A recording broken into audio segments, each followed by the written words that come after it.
Cette vidéo a été la source d'une énorme vague de spam dans le monde de l'open source. La vidéo Complete Git and GitHub Tutorial for Beginners, avec plus de 5,6 millions de vues, fait encore des dégâts aujourd'hui. Dans cette vidéo, on vous apprend les bases de Git et de GitHub, notamment comment faire une pull request. Allez savoir pourquoi, l'auteur de la vidéo prend pour exemple le repo Express et demander aux élèves de modifier le README pour y ajouter son nom. Résultat, je vous montre. Voilà, des milliers et des milliers de pull requests, updatereadme.md, toutes identiques sur le repo. Heureusement, la vidéo a été éditée et il ne montre plus la partie où on en rajoute son nom dans le readme.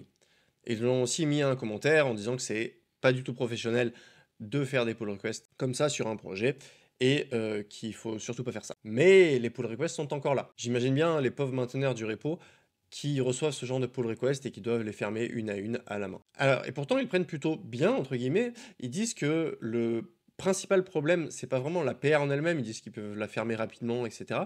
Mais c'est plutôt derrière la vague de bullying, d'harcèlement qui suit envers ces pauvres personnes en fait qui apprennent juste GitHub et qui se font défoncer en fait par les gens. Et le souci, il n'existe pas seulement pour Express.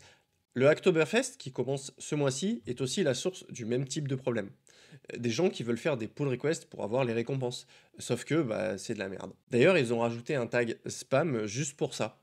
Ta PR ne doit pas être spammy, en fait, ça doit être une PR qui fait du sens, qui corrige vraiment quelque chose, pas juste un update. Voilà, donc avant de faire une pull request, pensez bien aux gens qui sont derrière, qui donnent de leur temps pour maintenir un repo. Ils n'ont pas forcément envie de recevoir des pull requests qui servent juste à tester. Et pensez aussi que du coup, vous vous exposez publiquement quand vous faites ça, et vous passez pour un noob. Allez, ciao!